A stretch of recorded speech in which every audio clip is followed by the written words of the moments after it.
So we want to now look at how you can, since we've seen that from this and the fact that alpha plus beta is negative b over a, alpha beta is c over a, we've seen that we can write that equation as x squared minus alpha plus beta x plus alpha beta is equal to 0. We now want to see how they ask questions that concerns this thing. So looking at question 7 now of the tutorial sheet. If alpha and beta are roots of the equation 5x squared minus 3x minus 1 is equal to 0, find a quadratic equation with integer coefficients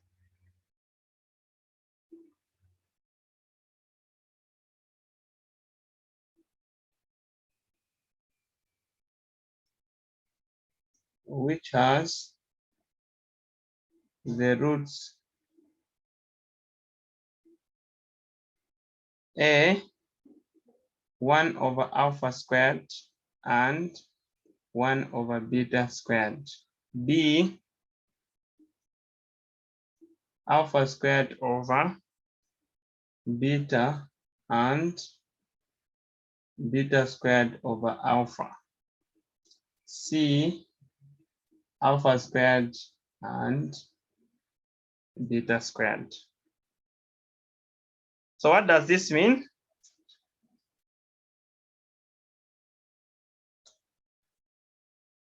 We now want to write, we are looking for equations of this nature given the roots, given the roots, given the roots. So our solution, before we can attempt A, B, or C, we first need to get this relationship. What is alpha plus beta? Since we are told alpha and beta are the roots of this quadratic here, alpha plus beta is negative b over a, which is negative 3 over 5, which is equal to 3 over 5. And then alpha beta is c over a, which is negative 1 over 5. Okay, then we can go to A. A, we are looking for a quadratic equation that we can write in the form x squared minus, our roots are given as 1 over alpha squared plus 1 over beta squared x plus 1 over alpha squared and 1 over beta squared is equal to 0.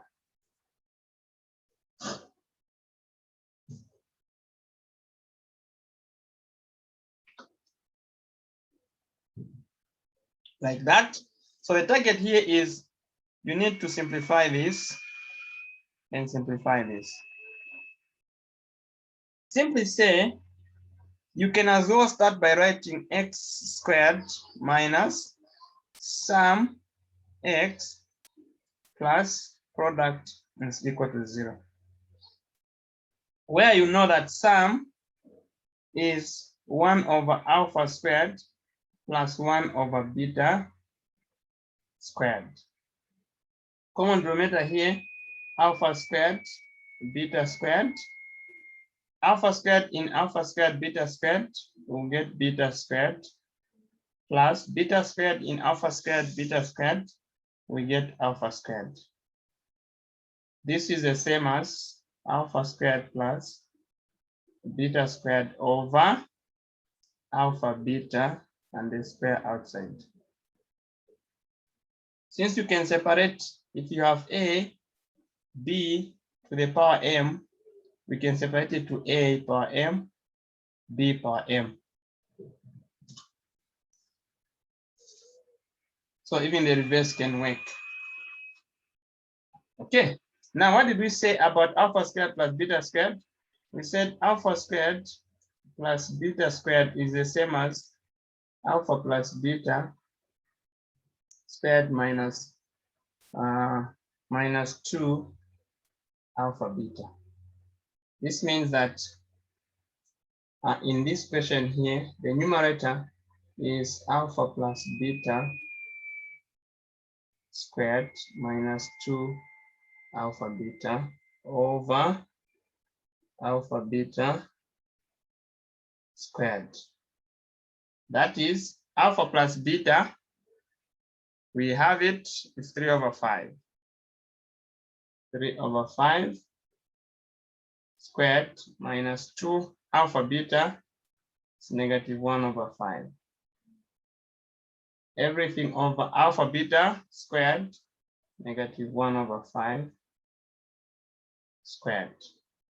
So we'll do it from here. That is 3 over 5, so get 9 over 25 plus 2 over 5, everything 1 over 25. The numerator 25 is a common denominator there for the numerator, so that we get 9 plus 10. If we reciprocate the denominator, 25 over 1. So this here goes, so we just get 19. So far, we have x squared minus, this has come out to be 19. That's the sum. What about the product? So the product is 1 over alpha beta squared, which is 1 over negative 1 over 5 squared, which is 1 over 25, written as 25 just because you can reciprocate there. So we get plus 25 is equal to 0 with integer coefficients. So you have seen that our coefficients are all integers.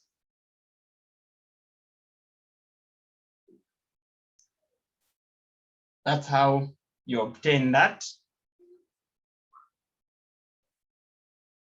Now let's see if we can use almost the same thing to do B.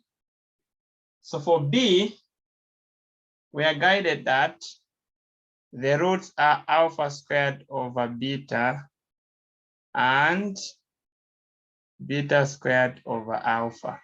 But we know that the equation is supposed to be minus s x plus p is equal to 0, where s is alpha squared over b plus beta squared over alpha.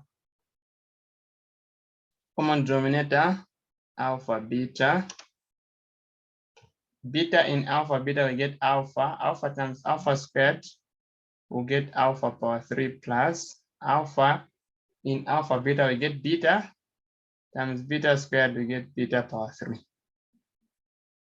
So again, we now go to alpha plus beta to the power 3 to look for the relationship that will help us understand and use what we have on alpha 3 plus beta 3 there. If you expand this, we get alpha 3 plus 3 alpha squared beta plus 3 alpha beta squared plus beta 3. Remember, expand that is multiplying it by itself and again by itself. And we're interested in the sum of alpha 3 and beta 3. So we get this and take them the other side. So we'll have alpha plus So we have alpha plus beta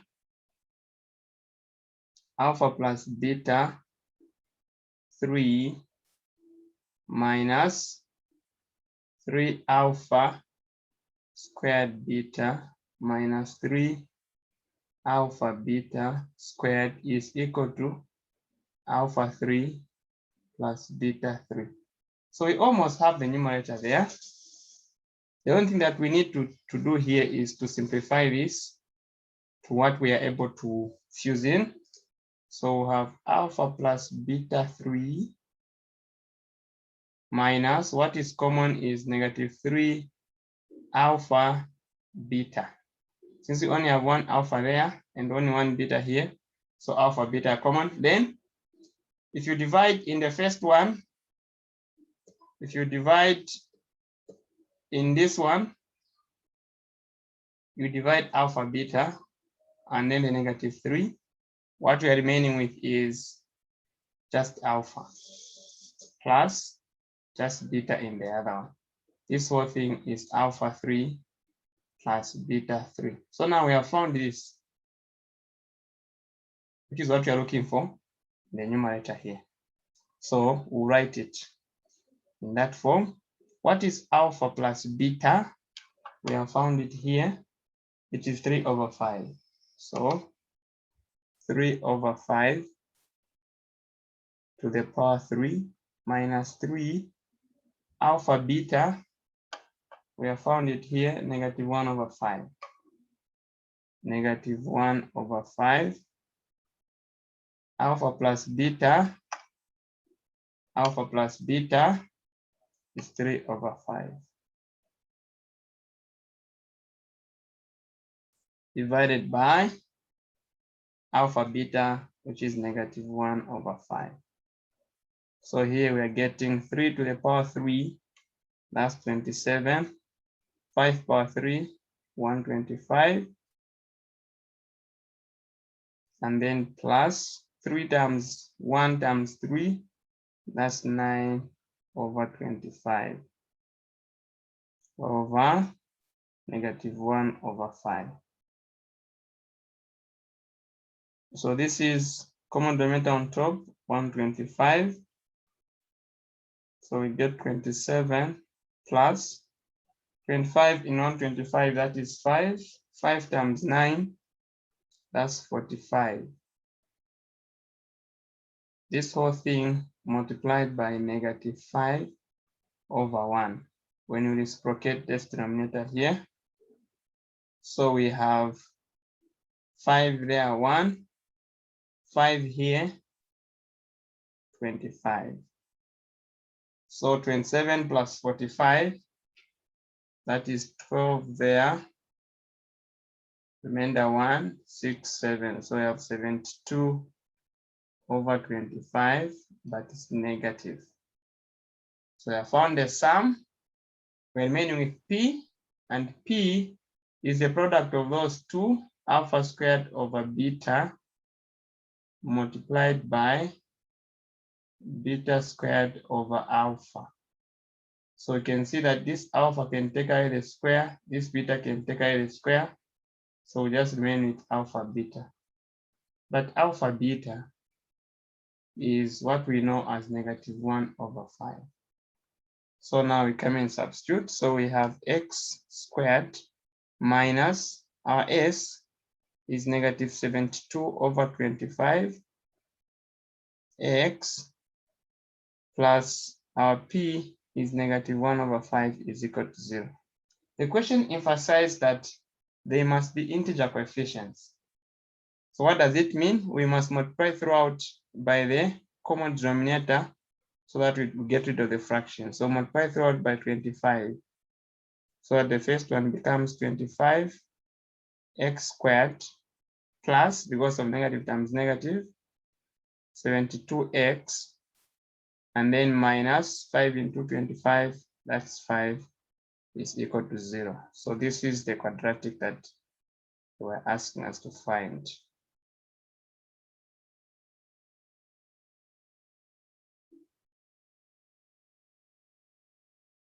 So what's important is not the relationship Because if you don't understand why they are telling you that alpha and beta are the roots of this equation, then you won't know, even if you knew how to add, you won't know where to get your alpha plus beta from.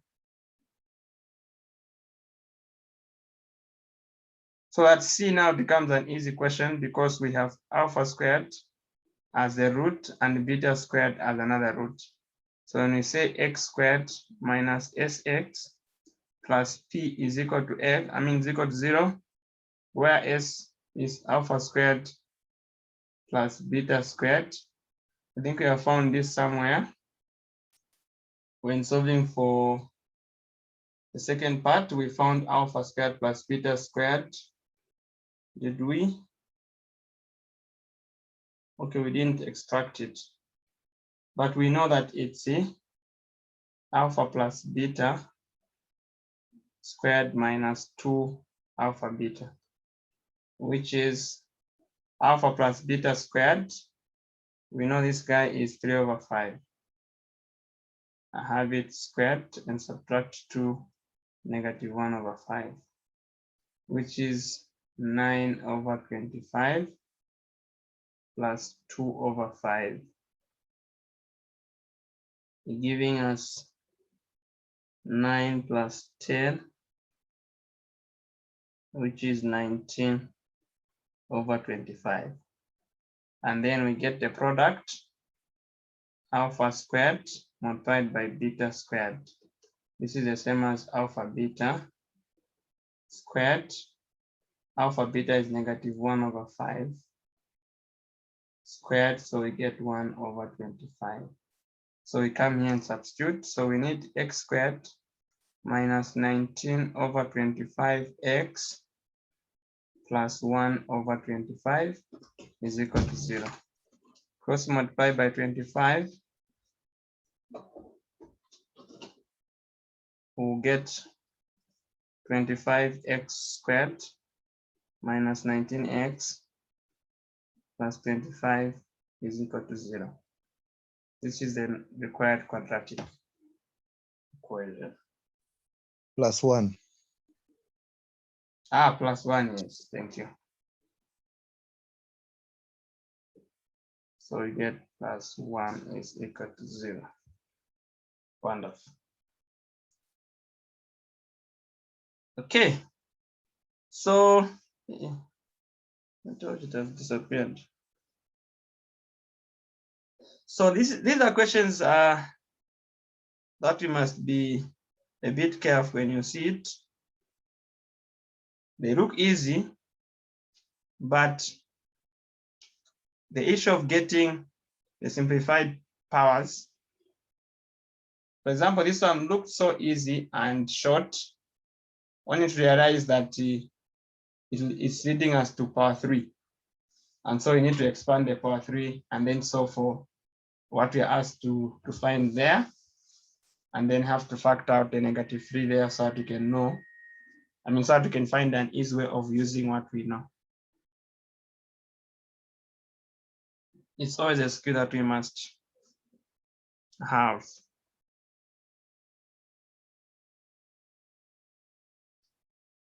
Okay, so we also have question 8, similar to as 2, depending on the same. Question 8 reads,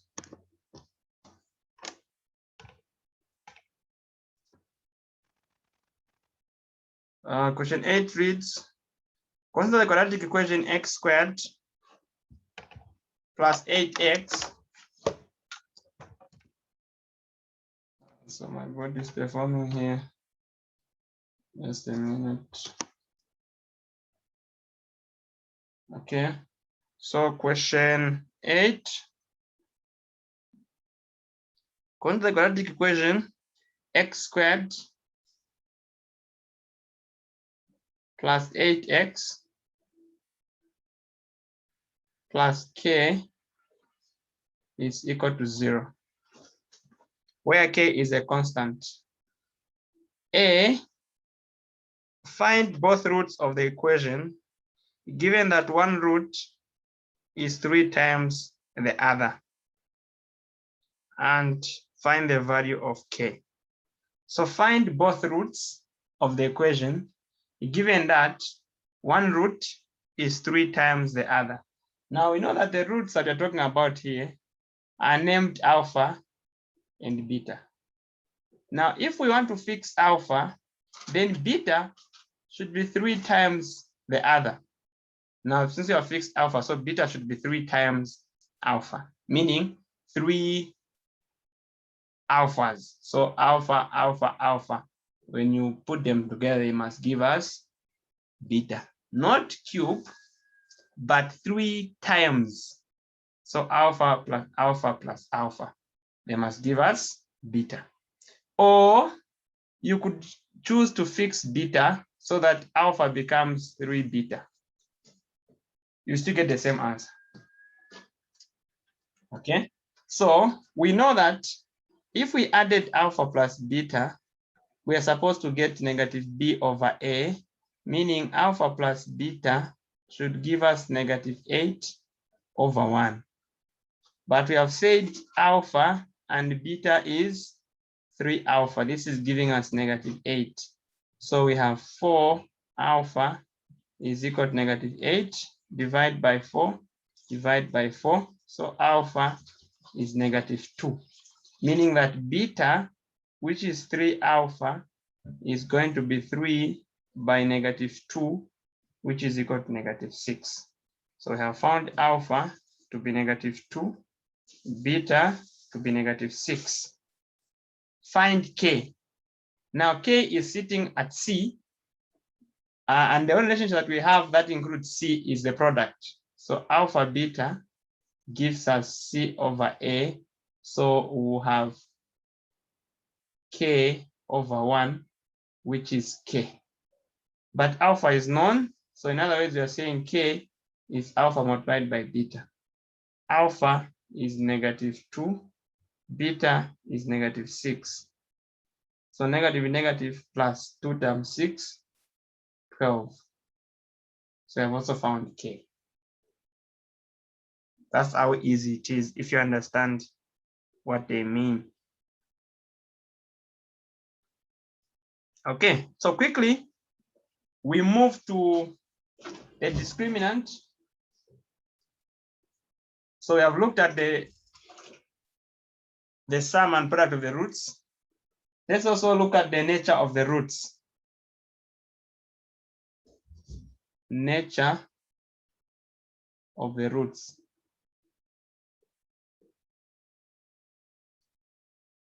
Determined by the discriminant.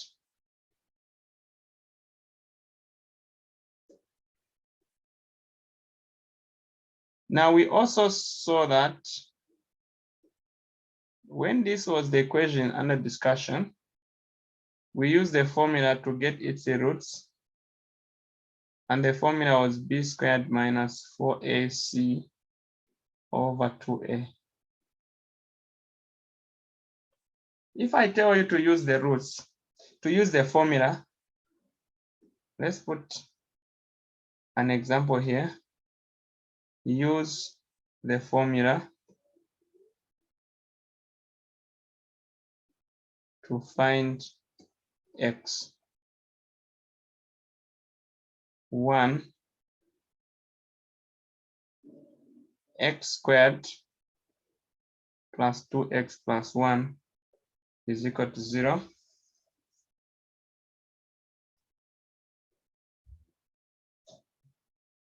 This is the same as, so if we use the formula here, we'll say x is equal to negative 2 plus or minus b squared, that's 2 squared, minus 4, a is 1, c is 1, over 2a1.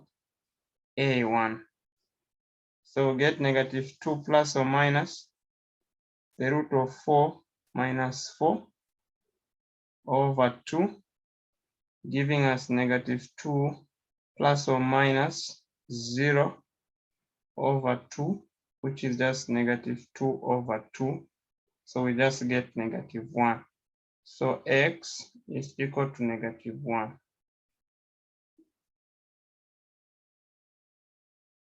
2 x squared plus 3x plus 2 is equal to 0. This will be x is equal to negative b. Now the b is known. Negative 3 plus or minus b squared, that is 3 squared, minus 4, a is 1, and that is 2. Over 2 multiplied by 1. This is negative 3 plus or minus 9 minus 8 over 2, which is negative 3 plus or minus the root of 1 over 2, which is negative 3 plus 1 over 2, or negative 3 minus 1 over 2, giving us negative 2 over 2, which is negative 1, or negative 4 over 2, which is negative 2. So x is equal to negative 1, or x is equal to negative 2. 3, 4x squared plus 4x squared plus x plus 3 is equal to 0. This will give us x is equal to negative 1 plus or minus 1 squared minus 4 by 4 by 3, or AC over 2 by 4. This is negative 1 plus or minus 1 minus 16 by 3, that's 48 over 8, giving us negative 1 plus or minus the root of negative 47 over 8. This one, because the inside is negative, we say there are no values of x. So what does this mean? This means that when the discriminant, which is the inside of the root, minus 4ac, that guy, in the first case here, the discriminant was 0, as you can see. So we got equal real roots. In the second case, the discriminant was 1, which is greater than 0. We got 2 distinct real roots. As you can see, we have negative 1 and negative 2. They are real numbers and different. In case 3, when d was less than 0, all we can say is that we have complex roots. So meaning that the discriminant will tell us the nature of roots even before solving for those roots. Even if we don't find the actual roots, we can still know what they will be, what their nature will be. So we write it properly now. So if d, which is equal to b squared minus 4ac, 1, if d is equal to 0, we obtain equal real roots. 2, if d is greater than 0, we obtain a real distinct roots. 3, if d is less than 0, we obtain complex roots. So that if we combine, if d is greater or equal to 0, we obtain real roots. So you've seen that we have the word real here. We also have real here. So if the two are combined, we say D is greater or equal to 0, we expect to have real roots. So some questions will come in a sense where they say determine the values of K in this quadratic for which it must have real roots. So you must expect to have equal real or distinct real. If they specify that it must have distinct real roots, that's when you just go for the D greater than 0. So we only have 5 minutes again. So if we have questions, we can ask so that we log out and come back to do questions pertaining this.